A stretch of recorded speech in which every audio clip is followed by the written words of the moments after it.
Hello students, मैं आपके सुशील भैया और मैं आपको आपके अपने चैनल क्लाइमेक्स एजुकेशन में वेलकम करता हूं। स्टूडेंट्स, जो बच्चे 9th से 10th में आए हैं या 8th से 9th में आए हैं वे वाकई कंग्रेचुलेट के पात्र हैं, और जो स्टूडेंट्स ऐसा नहीं कर पाए हैं उनको घबराने की जरूरत नहीं है। मैं उनसे यही कहूंगा कि असफलता यह दर्शाती है कि आपके सफलता के लिए किया गया प्रयास अधूरा था। तो स्टूडेंट्स, अधूरे प्रयास की वजह से ऐसा है, आप पुनः ट्राई कीजिए और इस बारी लगन से मन से पढ़िए, बिल्कुल आपको सफलता मिलेगी। तो स्टूडेंट्स, मैं आपको ये बताना चाहता हूं कि अब से मैं आप लोगों को 9th और 10th का एक एक चैप्टर बहुत ही बारीकी तरीके से समझाऊंगा, और मतलब ये समझ लीजिए कि एक ट्यूशन की तरह आपको मैं पढ़ाऊंगा। और हो सकता है कि मैं संडे टू संडे जो है लाइव आकर के आपके डाउट भी क्लियर करूं। और पहले तो मैं एनसीईआरटी खत्म करूंगा आपका, और फिर आप लोगों के लिए जो है ना एक्स्ट्रा क्वेश्चन लेके आऊंगा, जो एग्जाम से रिलेटेड क्वेश्चन होते हैं वो लेकर आऊंगा। फिर आपका सपोर्ट मटेरियल खत्म कराऊंगा। और मैं हिंदी मीडियम वाले बच्चों को कहना चाहता हूं कि जो बच्चे हिंदी मीडियम हैं वो घबराए नहीं कि भैया जो है इंग्लिश में पढ़ा रहे हैं, हमारा क्या होगा। मैं आप लोगों के लिए हिंदी में सेपरेट जो है ना वीडियो लेके आऊंगा, ठीक है। तो आप लोग यहाँ पे भी बने रहें, क्या पता आप लोग को यहाँ पे भी समझ में आए। मैं आपको विश्वास दिलाता हूं कि मैं 10th में आपको 100 मार्क्स लाने के काबिल बना दूंगा। तो चलिए स्टूडेंट्स, शुरू करते हैं क्लास। पहले हम इंट्रोडक्शन पढ़ेंगे रियल नंबर का, और ये चैप्टर है आपका फर्स्ट, रियल नंबर। तो चलिए देखते हैं। रियल नंबर से पहले मैं आप लोगों को कुछ बेसिक नंबर्स बताऊंगा। Number system is a method of representing numbers on number line.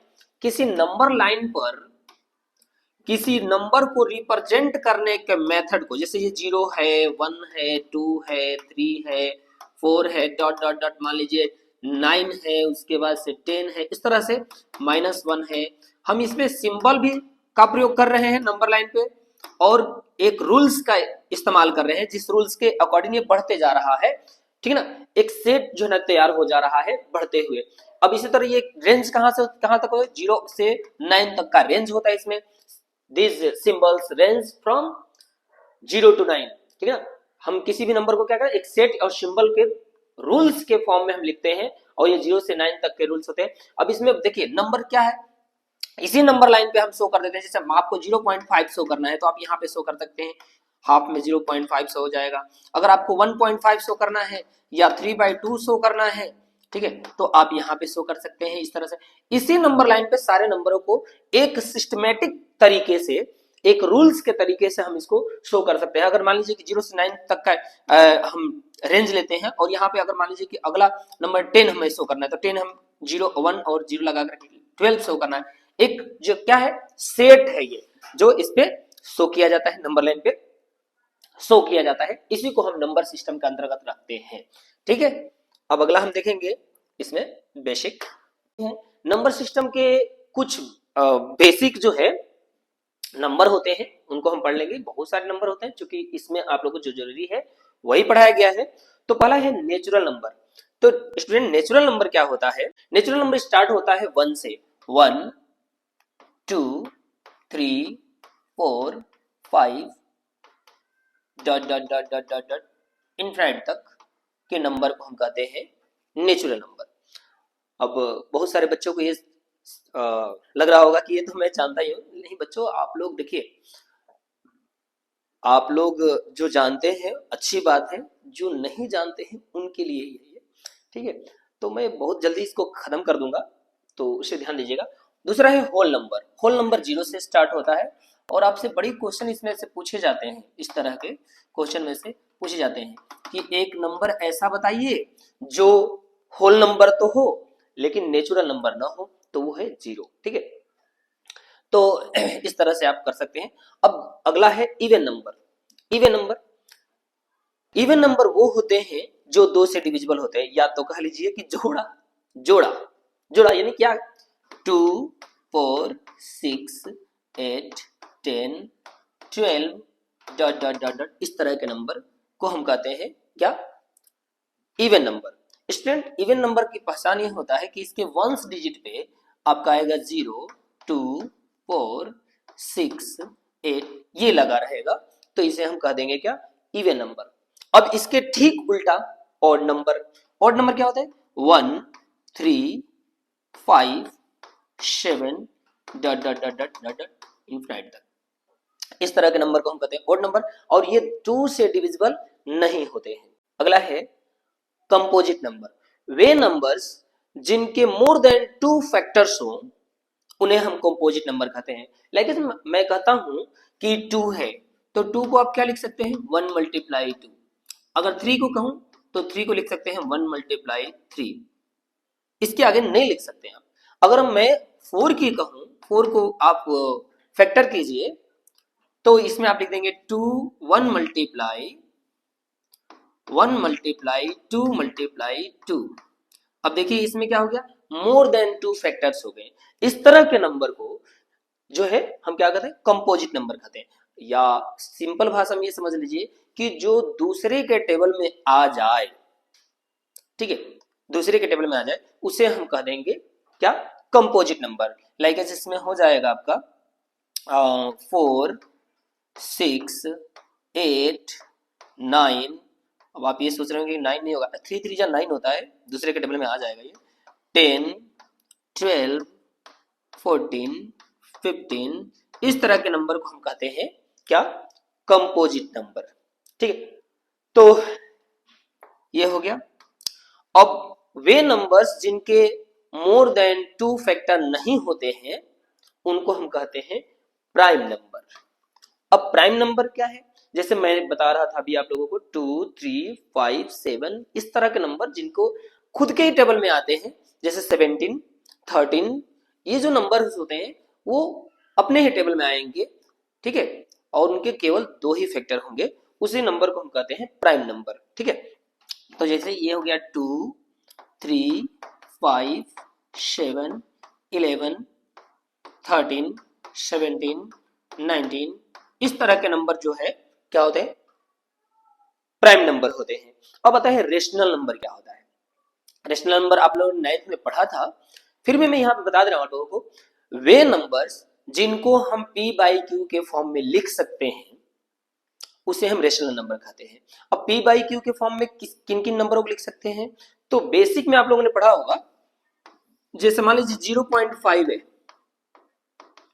इसको हम p बाई क्यू के फॉर्म में लिख सकते हैं। कैसे लिख सकते हैं, 5/10, और इसको हम 1/2 लिख सकते हैं।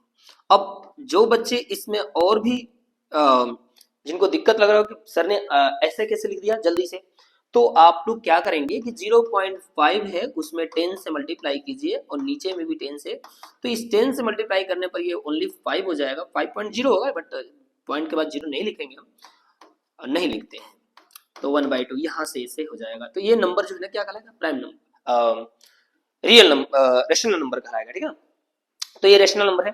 तो वे नंबर्स जिसको हम p बाई क्यू के फॉर्म में लिख सकते हैं वो रेशनल नंबर कहलाते हैं। तो ये हो जाएगा आपका 0। बहुत सारे बच्चे पूछते हैं कि 0 क्या रेशनल नंबर है, हाँ 0 रेशनल नंबर है, क्योंकि 0 बाई हम क्या लिख सकते हैं, 1 लिख सकते हैं। तो p बाई क्यू के फॉर्म में लिख सकते हैं where q not equal 0, q 0 नहीं होना चाहिए, यानी कि हम जब इसको हम p बाई क्यू के फॉर्म में लिखें, इन नंबरों को p बाई क्यू के फॉर्म में लिखें, तो यहाँ पे p हो जाए 0 लेकिन q 0 नहीं होना चाहिए। न्यूमरेटर जो है ना 0 हो सकता है, डिनोमिनेटर 0 नहीं हो सकता है, ठीक है ना, इस तरह से। तो ये 0 1 1.5 3.25 2.222 डॉट डॉट डॉट, इस तरह के नंबर को हम कहते हैं। ठीक है, आप लोगों ने 9th में पढ़ा होगा टर्मिनेटिंग, नॉन टर्मिनेटिंग, रिपीटिंग, इस तरह का नंबर पढ़ा होगा, तो ये आपके रेशनल नंबर हैं। अब इरेशनल नंबर किसे कहते हैं, इरेशनल नंबर वो होते हैं जिनको हम p बाई क्यू के फॉर्म में नहीं लिख सकते हैं। ठीक है, नहीं लिख सकते हैं, कौन कौन से नंबर को नहीं लिख सकते हैं, तो जैसे जिसको हम कहते हैं नॉन टर्मिनेटिंग, नॉन रिपीटिंग, यानी नहीं टर्मिनेट हो। ठीक है, जैसे इस तरह के नंबर को हम कहते हैं टर्मिनेट, यानी कि जो जिसपे जो है ना डेसिमल के बाद एक जो है ना निश्चित अंतराल के बाद ये क्या हो जाएगा, इसके रिमाइंडर 0 हो जाएगा। 1.25 यहाँ से पूरा पूरा कैंसिल हो जाएगा, डिवाइड हो जाएगा, तो ये टर्मिनेटिंग कहलाएगा। वे नंबर जो जो है टर्मिनेटिंग ना हो और रिपीट करे, जैसे 2525 ऐसे आता रहे, इसको हम नॉन टर्मिनेटिंग रिपीटिंग कहते हैं। कुछ ऐसे नंबर्स होते हैं जिसको हम पी बाई क्यू को फॉर्म में लिख नहीं सकते हैं, जैसे वो आपको टर्मिनेट भी नहीं होंगे और रिपीट भी, ठीक है। जैसे 1 2 5 1 2 5 6 1 2 5 6 7 डॉट डॉट डॉट डॉट, देखिए ये रिपीट भी नहीं कर रहा है, ठीक है, और टर्मिनेट भी नहीं है, रुक भी नहीं रहा है। इस तरह के नंबर को हम कहते हैं इरेशनल नंबर, और इसको हम पी बाई क्यू के फॉर्म में नहीं लिख सकते हैं। एक दो और एग्जांपल दे रहा हूँ, 0.01 001 0001 डॉट डॉट डॉट डॉट, इस तरह के नंबर को हम कहते हैं क्या, इरेशनल नंबर, ठीक है। जैसे पाई हो गया इरेशनल कहलाएगा, √3 इरेशनल कहलाएगा। वे नंबर्स जो रूट से बाहर नहीं आते हैं, जिनका स्क्वायर रूट नहीं निकाल पाते हम, वो सभी नंबर्स जो है ना इरेशनल नंबर में आ जाते हैं, ठीक है। तो चलिए आगे पढ़ते हैं। अब अगला है आप लोगों का रियल नंबर क्या है, मेन, क्योंकि हम तो रियल नंबर ही पढ़ रहे हैं। तो रियल नंबर क्या है, सभी नंबर्स, रेशनल नंबर और इरेशनल नंबर को मिला करके हम बोलते हैं रियल नंबर। यानी रेशनल नंबर और इरेशनल नंबर सभी जो है रियल नंबर होते हैं। आप लोगों से जो है ऑप्शनल में पूछ सकता है क्वेश्चन में कि क्या सभी रियल नंबर रेशनल होते हैं, इस तरह का क्वेश्चन, तो आप कहेंगे नहीं, कुछ इरेशनल भी होते हैं। तो कहने का अर्थ है कि अगर आपसे पूछा गया कि सभी रियल नंबर रेशनल होते हैं, तो गलत। सभी रियल नंबर इरेशनल होते हैं, गलत। सभी रियल नंबर रेशनल और इरेशनल होते हैं, सही। रेशनल नंबर रियल नंबर होता है, सही। इरेशनल नंबर रियल नंबर होता है, सही। देखिए रेशनल नंबर रियल नंबर होता है, इरेशनल नंबर भी रियल नंबर होता है, सभी नंबर्स को हम रियल नंबर कह सकते हैं, लेकिन रियल नंबर पर्टिकुलर किसी एक नंबर को नहीं कह सकते हैं। तो इस तरह के क्वेश्चन आते हैं। अब देखिए, अब आ गया हम लोगों का थ्योरम फर्स्ट, इसको हम फंडामेंटल थ्योरम ऑफ अर्थमेटिक कहते हैं। फंडामेंटल थ्योरम जो है ना गॉस के द्वारा इसे इन्वेंशन किया गया है। तो आप लोग जो है इसमें पूछ देगा गॉस थ्योरम कह देगा या फिर फंडामेंटल थ्योरम ऑफ अर्थमेटिक कह देगा। तो इसमें देखिए, इसमें कुछ ज्यादा वो नहीं है, बस आप लोगों को इसलिए थोड़ा सा लर्न कर लेना है, और मैं इसका कॉन्सेप्ट बता देता हूँ। कहते ना कि every composite numbers can be expressed as a product of prime and this factorization is unique होना चाहिए, अलग होना चाहिए। जैसे हम कह रहे हैं एक नंबर ले रहे हैं 28 और 28 का हम फैक्टराइज कर दे रहे हैं। तो जैसे 28 है और इसको हम 2 से डिवाइड किए, ये हो जाएगा 2 से डिवाइड किए 7, और ये हम 7 से डिवाइड किए 1 हो गया। तो इसको आप लिख सकते हैं 1 मल्टीप्लाई 2 मल्टीप्लाई 2 मल्टीप्लाई 7। बट ये तो हमने क्या, प्राइम फैक्टराइजेशन, प्राइम फैक्टराइजेशन मतलब प्राइम नंबर में इसको हमने फैक्टर के फॉर्म में तोड़ दिया है, प्राइम, ठीक है, नंबर में, ठीक है। ये फंडामेंटल थ्योरम ये नहीं कहता है, ये कहता है कि यूनिक नंबर में होना चाहिए। यूनिक नंबर में नहीं, 1 मल्टीप्लाई 1 का पावर क्या है 1, 2 का पावर कितना हो जाएगा 2, और 7। अब देखिए सभी यूनिक नंबर है और उसको हमने क्या किया, पावर के फॉर्म में लिख लिया। इस तरह दूसरे नंबर पे भी कर सकते हैं आप। जैसे हम कोई नंबर है, मान लीजिए 100 लिख लीजिए, और इसको आप लिख सकते हैं 1 मल्टीप्लाई 2 मल्टीप्लाई 2 मल्टीप्लाई 5 मल्टीप्लाई 5। अब इसको आप ऐसे लिख सकते हैं कि 1 multiply 2 to power 2 multiply 5 to power 2, ऐसा लिख सकते हैं। तो इस तरह से कन्वर्ट करना यूनिक हो जाता है, और इसी को हम फंडामेंटल थ्योरम में रखते हैं। तो आई थिंक आपको समझ में आ रहा होगा, और जहां भी आपको समझ में ना आए आप कमेंट बॉक्स में लिखेंगे, और मैं आपको निश्चित तौर पे बता देना चाहता हूं कि आपके कमेंट पढ़े जाएंगे और अगली वीडियो में आपका इस क्वेश्चन का यानी इस डाउट्स को क्लियर किया जाएगा, जरूर क्लियर किया जाएगा। ठीक है, तो बिल्कुल हिचक ना करें कमेंट करने से। अगला देखिए, अगला है आपका एक रेशनल नंबर में ही इंटीजर्स पढ़ लेते हैं। इंटीजर्स, क्योंकि ये जो है ना आप लोगों का केवल इंट्रोडक्शन है आज के क्लास में, और इंट्रोडक्शन बहुत ही जरूरी होता है। देखिए इंटीजर्स क्या होते हैं, इंटीजर्स मोस्टली दो तरह के होते हैं, एक पॉजिटिव एक नेगेटिव इंटीजर्स, और ये जो बनते हैं ये आपके नंबर लाइन से बनते हैं। नंबर लाइन ये 0 है, अब ध्यान रखिएगा ये 0 से लेकर के, ठीक है, राइट में पॉजिटिव नंबर्स होते हैं और लेफ्ट में नेगेटिव होता है ये। और यही जो ना जो नेगेटिव नंबर होते हैं ये नेगेटिव इंटीजर्स कहे जाते हैं, और पॉजिटिव नंबर जो है पॉजिटिव इंटीजर्स कहे जाते हैं। और 0 से लेकर के यहां से 0 से लेकर के यहां तक के नंबर को होल नंबर कहते हैं। 1 से लेकर के जो है सारे नंबर को हम रियल नंबर कहते हैं आगे की तरफ, और इन सभी को हम इंटीजर्स में रखते हैं। माइनस वाले को और प्लस वाले को हम इंटीजर्स में रखते हैं। 0 को जो है न ही नेगेटिव समझा जाता है और न ही पॉजिटिव समझा जाता है। ठीक है, तो ये हो गया आपका इंटीजर्स। अब आप लोगों को क्वेश्चन में कहेगा कि पॉजिटिव इंटीजर्स, तो आप इतना समझ जाइएगा कि केवल पॉजिटिव नंबर की बात हो रही है। ठीक है, तो देखते हैं नेक्स्ट इसमें।